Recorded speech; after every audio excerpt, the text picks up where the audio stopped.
नमस्कार, हकीकत न्यूज में आपका स्वागत है। मैं हूं आपके साथ अंकिता। चलिए बढ़ते हैं मुख्य खबर की ओर। आपने न्याय लिया। आज 15वें दिन भी बिजली विभाग से black listed outsource meter reader commissioner कार्यालय के सामने धरने में बैठे हुए हैं। आपको बता दें कि ये तीसरी बार न्याय के लिए बैठे हुए हैं, लेकिन अभी तक उनको न्याय नहीं मिल पाया है। आप सुन सकते हैं कि क्या कुछ कह रहे मध्य प्रदेश बिजली मीटर रीडर्स कर्मचारी संघ के प्रदेश अध्यक्ष नवान किशोर मिस्त्री एवं ब्लैक लिस्टेड मीटर रीडर।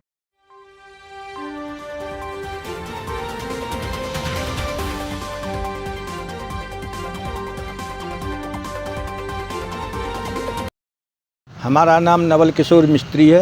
मैं मध्य प्रदेश बिजली मीटर रीडर कर्मचारी संघ से प्रदेश अध्यक्ष हूँ। सर ये बताइए, आउटसोर्स काफ़ी समय से बैठे हुए हैं और इनका न्याय नहीं मिल पा रहा है, तो इसके बारे में क्या कहना है? इसमें जो यहाँ के उच्च अधिकारी हैं उन लोगों के ये बात संज्ञान में है कि ये लोग निर्दोष हैं।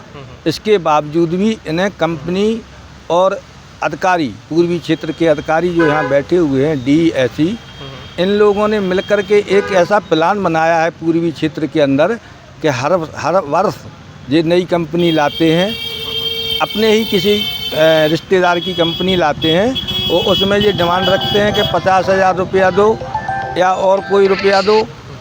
तो जो एक्सपीरियंस शुदा व्यक्ति हैं उनको तो ये बाहर कर देते हैं और 50-60 हज़ार में 1 साल काम कराते हैं, फिर उसको किसी न किसी ब्लेम के थ्रू बाहर कर देते हैं। इनकी ये पॉलिसी है सिर्फ पूर्वी क्षेत्र में, न पश्चिम में है न मध्य में है, सिर्फ पूर्वी क्षेत्र में सबसे ज़्यादा भ्रष्टाचार है।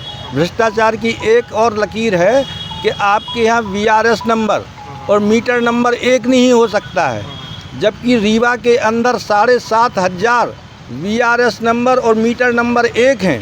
तो यहाँ के अधिकारियों की कार्यशैली देखिए आप कि उस ठेकेदार को भुगतान भी कर दिया गया है कि मीटर लगा भी नहीं है भी नहीं है, मगर VRS नंबर और मीटर नंबर अगर उनको कोई चाहिए हमसे जानकारी तो मैं उनको खुली जानकारी देता हूं और खुला चैलेंज देता हूं कि ये भ्रष्टाचार यहाँ पर रीवा संभाग में सबसे ज़्यादा है और इन व्यक्तियों का कोई दोष नहीं है। VRS नंबर और मीटर नंबर एक होने की वजह से ये क्या डालेंगे उसमें, जब मीटर ही नहीं है तो रीडिंग कहाँ से डालेंगे, ये क्या करेंगे। तो इन लोगों ने उसी को ऑब्जेक्शन माने प्रश्न बनाया है, प्रश्न चिन्हित किया है, जबकि घोटाला इन लोगों ने किया है। भाई VRS नंबर और मीटर नंबर एक हो ही नहीं सकता है, ठीक है ना, ये एक हो ही नहीं सकता है। हमें भी 19 साल हो गए हैं मीटर रीडर का काम करते हुए। मैंने कभी ऐसा नहीं है, अगर अनमीटर है तो आप अनमीटर शो कीजिए ना उसके लिए। तो ये इन लोगों का कहना नहीं, फोटो लाइए। अब कहाँ से फोटो लाऊं? इन लोगों का सिर्फ इतना दोष है कि मीटर नहीं होने की वजह से इन लोगों ने फ़ोटो देने से कि मीटर नहीं है साहब, मैं कहाँ से लाऊं, इस कारण से इन लोगों को इसी कारण से बाहर कर दिया। अपनी कार्यशैली को छुपाते हुए इन्होंने इनके ऊपर पूरा दोषारोपण कर करके डी ने और SE ने मिलकर इन सभी लड़कों को बाहर किया है, जबकि ठेकेदार नया व्यक्ति शामिल नहीं कर सकता है। ये ऊर्जा मंत्रालय का काम है।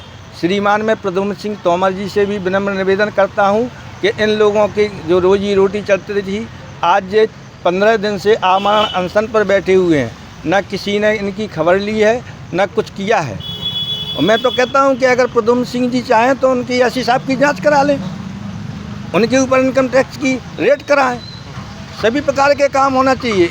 कितनी लूटपाट हुई है ये इनको नहीं दिखाई दे रहा है। आम जनता पिसी जा रही है। किसी का मीटर ख़राब है तो भाई उसकी तो रीडिंग दो। अब रीडिंग जब मीटर ख़राब है तो कहाँ से देगा मीटर रीडर? इन लोगों का सही बोलना ही कंपनी के आला अधिकारियों को अखर गया है। इसीलिए इनने जानबूझ करके अंगले आदमियों से पैसा लेकर के इन लोगों को बाहर किया। अंगले आदमी एक भी व्यक्ति बता दे कि मैं बगैर पैसे के आया हूँ। मैं तो इनकी बहाली के लिए अब आपका क्या प्रयास रहेगा? हमारा प्रयास ये है कि शांतिपूर्वक, जैसे हमारे उच्च अधिकारियों ने, पूर्वी क्षेत्र के उच्च अधिकारियों के द्वारा निर्देशित किया गया है, हमारे प्रबंध संचालक के द्वारा निर्देशित किया गया है कि इनकी जांच कर इन्हें तुरंत कार्य पर लिया जाए। मगर यहाँ के अधिकारी उच्च अधिकारियों की बात को भी नज़रअंदाज कर रहे हैं। तो कहीं ना कहीं इन लोगों का संबंध कहीं ना कहीं तो ख़राब है। बकाया मीटर रीडर का काम है कि अगर आपके परिसर में है तो वो देगा, नहीं है फ़ोटो रीडिंग चल रही है भैया। MD की बात क्या ये नकार सकते हैं? नहीं, ये नकार नहीं सकते हैं, मगर ये लोग नकार रहे हैं। मेरा नाम मनोज कुमार वर्मा ये है। बताइए, आप न्याय के लिए बैठे हुए हैं, अभी तक कोई मिलने आया, क्या हुआ बताइए। देखिए 15 दिन हो गए हैं, 17 जून से हम लोग अपने न्याय के लिए बैठे हुए हैं और आवेदन परमिशन लेके बैठे हुए हैं। सबको जानकारी है कि ये अमरण अनशन चल रहा है। 17 जून से समस्त आउटसोर्स कर्मचारी जो धरने पे बैठे हैं, 17 दिन बीत जाने के बाद भी प्रशासन का अधिकारी ना ही कर्मचारी, हमारे विद्युत विभाग के ही ना कोई अधिकारी ना ही कर्मचारी, ना ही तो फ़ोन के द्वारा हमसे संपर्क किए और ना ही यहाँ देखने आए। भारी बरसात का मौसम चल रहा है, हमारे यहाँ हम लोग ज़मीन पे यहाँ लेटे रहते हैं। भारी बरसात में कोई भी कीड़ा काट ले, अगर कोई भी अप्रिय घटना हो जाती है, इसके जिम्मेदार पूरी तरीके से प्रशासन और विद्युत विभाग के हैं। हम आपके चैनल के माध्यम से बताना चाह रहे हैं कि हमारे बिंद क्षेत्र के माननीय राजेंद्र शुक्ला जी को हमने कई बार ज्ञापन दिया, सामने मिल के उनसे हमने अपनी पीड़ा व्यक्त की। उनको हमने बताया है कि हमारे साथ इस तरीके से गलत हो रहा है, हमें न्याय दिलाया जाए। 4 बार 5 बार हमने उनके हाथ में ज्ञापन दिया। उनके पीए जो हैं तो उनको भी हमने पूरी बात बताई, उनको भी हमने आवेदन ले जाके वहाँ उनके कार्यालय में दिया।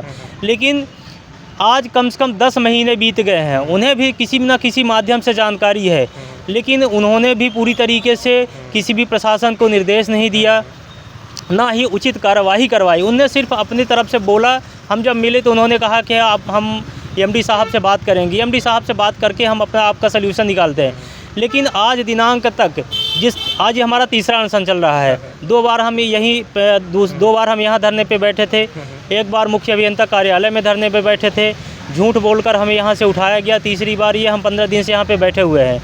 लेकिन आज सबसे बड़ी विडंबना है कि हमारे बिंद क्षेत्र के राजेंद्र शुक्ला जी सब कुछ जानते हुए भी उन्होंने भी पूरी तरीके से किसी भी तरीके से संज्ञान नहीं लिया। हमें बहुत बड़ा दुख लगता है। हम सभी आउटसोर्स कर्मचारी भूखे प्यासे आज सभी के परिवार हैं, सभी के बीवी बच्चे हैं। 12 महीने से लगातार हम लोग भटक रहे हैं, कोई भी सुनवाई नहीं हो रही है। हमारी उनसे भी मांग है कि वो एमडी साहब को, जबलपुर मुख्य महाप्रबंधक जो हैं उनको भी निर्देशित करें कि इनकी बात को संज्ञान में लेकर तुरंत इनकी बहाली करवाएं। और हमारे रीवा जिला के बीके शुक्ला जी अधीक्षण अभियंता और इस समय जो प्रभार में आई हैं प्रमा पांडे मैडम जी को भी निर्देशित करें कि इनकी मांगें मांगी जाए और इनका अनशन ख़त्म करवाया जाए। अनशन ख़त्म नहीं करेंगे, हमारी सिर्फ छोटी सी मांग है। हम 56 लड़के बाहर हुए थे, हम उनसे सिर्फ यही मांग कर रहे हैं कि हमारे बीच में जितने भी 15 लड़के हैं या 10 लड़के जो भी हैं, आप उनकी बहाली करिए। हम सभी लड़कों के लिए मांग नहीं कर रहे हैं।